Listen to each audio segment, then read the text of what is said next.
COVID-19 has changed the world. I'm interviewing extraordinary people on the front line, stepping up with amazing acts of kindness in the fight against this virus. Tune in to watch, support and share their inspiring stories, because together we are stronger. Sally, look, thank you so much for being a guest on my show today. And you literally just completed a marathon running around the Nightingale Hospital. Can you tell me a little bit more about that and why you did it? Yeah, well, first of all, thank you very much for having me on your show. It's a delight to be with you. I volunteered my services to work at the NHS Nightingale in London, and the induction training was on the Friday and a Monday. So over the weekend, I had to stay in London, and it was due to be the London Marathon. So I thought while I was there that I'd utilise that time and run around the NHS Nightingale in my scrubs and face mask. Wow, so you actually did it in your scrubs and in your face mask. Oh my gosh. And I know you're no stranger to dressing up and doing marathons. Can you tell me a little bit about your background? Because this isn't the first marathon that you've run, is it? No, that was actually my 54th marathon, and it and it was my third lockdown marathon. And I have a little claim to fame in that I'm the only person in the world that has run a marathon on every continent dressed as a different piece of fruit. Oh, so. Sally, that's amazing. A different piece of fruit. Why a fruit? Yeah, so my surname is Orange, and yes, that really is my name. And it's just a way that I came up with of just, you know, with my marathons, I'm not about being the fastest or the fittest. It's more for me about having fun and enjoying yourself. And, you know, as my surname's Orange, I decided to run as a slice of orange on my first marathon. It then became a way to sort of highlight a cause that's really important to me, which is talking about mental health. And people would come up to me and ask me why, and they'd ask me why I was running as a piece of fruit, and I'd say to raise awareness of mental health. And I suddenly found that, you know, really easily they then opened up and explained that maybe they or their partner or somebody within the family or someone they knew had also struggled with mental health. So it became a really easy way to talk about mental health in a fun way. And also, you know, when you're dressed as a piece of fruit, it's hard not to smile. And when you see other people when you're running as well, they talk to you, and crowds, you know, young children's faces, they just light up. So it's just a humorous way really of you know, putting a smile on different people's faces, but with an important cause behind it as well. That's lovely. And who were you running for when you ran around the Nightingale Hospital? What charity were you raising for? So two charities, the NHS Charities Together and Frontline Children. So two causes that are important to me. So you know, yeah. And are those, can people still donate if we put the link back? Yes, it's www.givepenny.com NHS-Nightingale-Hospital. And how much did you raise, or how much have you raised so far? Well, actually, with the marathon, the NHS Nightingale Marathon, that was 2,600. Wow. But also during lockdown, a friend and I, we've been doing a quiz on a Saturday night, and we've managed to raise just over £2,000 with that as well. So hopefully, we managed to get it to 5,000 during lockdown, which is a real honour, because I know that, you know, people are struggling at this time. So you know, to be able to see the goodwill of so many other people at a difficult time for so many people, it is really nice as well. So, and it's just, you know, on a Saturday evening, just giving a bit of humour and entertainment to people by bringing people together. And like you say, raising money for amazing causes, that's, you know, it's fantastic. And how much have you raised in total? Because, you know, at 54 marathons, you must have raised quite a bit of money in yeah, I think it's probably coming up to about 50,000 now. 50,000. Oh, I mean, Sally, that is truly tremendous.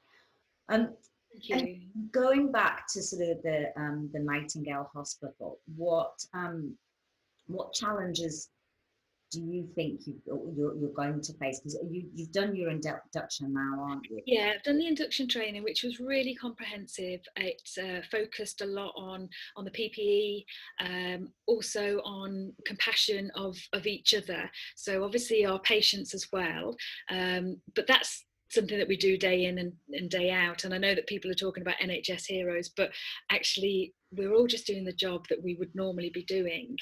But I think this is really highlighted looking out for each other as well, because this isn't a normal time. The patients that we're treating aren't normal, and the way that we're reacting is different as well. So, that was something that really stood out to me, as well as the non-verbal communication that's required. So when you're wearing the PPE, the face mask, it's quite heavy, isn't it? And I think a lot of people don't understand what's actually involved in this PPE, the equipment. Yeah, so the face mask is sort of protocol, but then there's the shield as well, and having them on for long periods of time.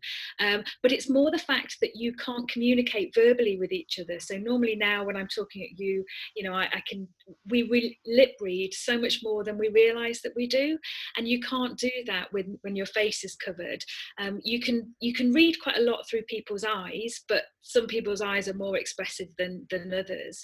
So we needed to learn, for safety, verbal communication to, if there was a problem or if something was looking dangerous, to sort of stop and let people know that you're okay, and to sort of speed up or slow down with what you were saying. So that when you're dealing with critically ill patients, it's really important that you get the communication correct. So that's what the training focused on. A wide background of different people, different professions, and just sort of preparing for what we're potentially going to be treating in an environment that's not normal. So it's a hospital is slightly different to it reminds me of Afghanistan and a field hospitals, with the noises and the differences there. So you're just to let everyone know, you're an ex-vet as well. So you recently come out of the British Army. Yeah, so just under 22 years serving with the British Army, and with an operational tour in Afghanistan back in 2011. It was some time ago now. And how do you see this fight as being different? Because I guess when you're as a veteran, you're going forward and there is a danger to your own life, even though you might not be on the front line. And a lot of the nurses or the doctors, some of the doctors that I've spoken to have sort of said, well, and obviously their lives are now at risk in this particular situation. How does it sort of compare? Because I guess one, you've got the mental attitude that you're going into this, and the other is you're doing something for a very different reason.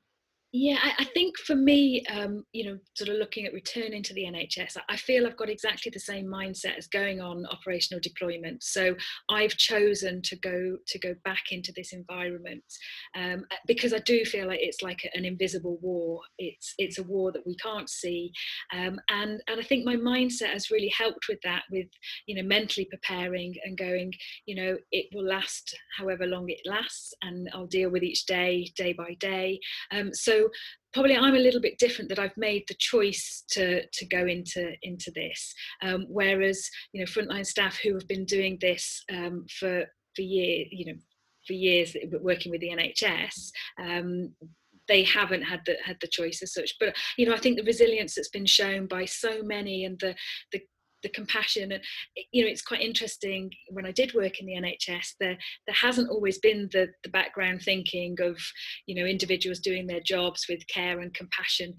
That I don't believe has changed, because I know certainly any patients that I've treated them all the same, and that hasn't just changed because we're in a pandemic. So, and I know that a lot of my colleagues feel they're actually doing the same job, they're just having to focus on wearing things different. And yes, the amount of patients and the amount of sick patients that are coming through is so different, but the general caring and passion you know, the NHS, I believe, has always been fantastic. It's just had a spotlight shone on it at the moment, on these individuals, and that ranges from, you know, doctors and nurses. But I think there's so many other people within the NHS that you know, a lot of people don't realise. You know, there's receptionists, there's catering class, there's cleaners, there's, you know, phlebotomists who come and take the blood, there's radiographers, there's so many more people than the public really realise that go on behind a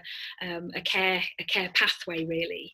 Yeah, and you, each mile you ran, or not right, each lap that you ran, you dedicated it to one of your colleagues. Is that right? Yeah, every mile of the marathon, on my last 2 marathons actually, I chose to spend that time thinking about that individual, and that's somebody I've either worked with in the past, somebody I've maybe met more recently, but all NHS workers, and just to let them know that, you know, it's not just the general public that value them, but people that they know as well. The problem is I know so many more than 52, so I've got to do a lot more running yet to give them that. But you know, I have made that pledge to myself that I will think about that individual, and, you know, think about the happy times that we've had in the NHS, and, you know, all that they do, and the things that they've gone through as well. So it was just my way of, a small way of honouring those that I know. Sally, you come across as, I mean, I can feel your positivity and your positive vibes. It's fantastic. What's next for you? Have you got another marathon planned, or? Well, I mean, the one marathon that I did was around the house and around the garden, and that was in full Arctic kit, because I was due to be at the North Pole and running a marathon at the North Pole. What's full Arctic kit? Can you tell me what the kit is? I know you were due to do this with Jordan as well. Yeah, so it was you know, full salopettes, full ski jacket, goggles, hat, and then I have my my signature slice of orange as well. So yeah, just, you know, kit to keep warm on. But we've had an unseasonably orange. I was like, did I hear right? Your signature slice of orange. Yeah. So yeah, that was for that one. So I have still got the North Pole Marathon that I'll be doing. I'm due to be doing 10 marathons in 10 days across Iceland, and I'm actually venturing into the vegetable world. So I'll be wearing vegetables for that, in a plea to sort of get the nation to eat healthily, and for young people to be visual and see something different, in the hope that they'll, eat more fruit and vegetables. So I've still got that to come. I've had a lot of others. I'm supposed to be in South Africa at the moment. I was kayaking down a river, or due to be. So lots of things postponed. But it is what it is, and it's I was very lucky to get back from an expedition I was on in Norway, where I'd skied across the largest plateau in Norway in full Arctic kit with an orange, pulling a sledge for 14 days. So you're like action woman with the twins. I mean, I don't think I've met such an amazing lady. You're absolutely amazing. Oh, thank you. That's very kind. And you've raised all that money as well for good causes. That's something very special. Yeah, I counted up the other day, and I think it's 28 different charities over the time that I've raised money for. A lot sort of veteran charities, or just mental health causes. So yeah. Sally, what do you see as coming out of COVID-19? Hopefully we're I don't know what your opinions are, whether we've seen the worst of this, and I think obviously the government's due to announce sometime this week about what they're going to do with lockdown. You got any views on that? Yeah, I mean, I personally think we've still got quite a long way to go. I think for us, I think it would be very naive to think we were going to return straight back to how it was before. I think for a lot of people, they're going to be quite fearful, and I think also for a lot of people, this has been a real time to sort of take stock, and people have sort of slowed down a little bit. They've kind of realised what's important to them. My hope is that they don't slide back into their old way of life quickly. I hope that they learn from that, and learn the resilience of how they have overcome a difficult time. That there's all kinds of situations which I think it's impossible to think of every situation that different people have found themselves in. But yeah, I hope that, you know, we have seen compassion, we have seen acts of kindness, we've seen people volunteering, and you know, that volunteering doesn't need to be just now. Hopefully they'll have realised that from volunteering you get a sense of purpose and enjoyment and fulfilment, and that they might continue to do that in the future. So I do think there'll be positives. I think home working will become quite a big thing in the future. And I think we'll sort of acknowledge that it's been a difficult time, that we've come through it. And I also think it's a really good sort of framework to look back on, to think, you know, you can overcome difficult things when it feels like a crisis, that, you know, it's something to, as a reference point to look back on in future times. I think that's a fantastic way to end the interview, Sally. Overcoming crisis, and if we can look back, that's an important note. Yeah, I think for a lot of people, I think it probably opens up opportunities that they didn't realise that they had, or skills that they didn't realise that they've had. So I do think there is a lot of positives, but it's making sure that we look at those rather than the negatives. Sally, it's been a complete honour to have you on my show. We'll get those donation links in. So guys, please still donate to Sally's cause to the NHS. And Sally, thank you so much, honestly, from the bottom of my heart as well. Namaste. Thank you. Bless you. Thank you for everything that you're doing. Thank you.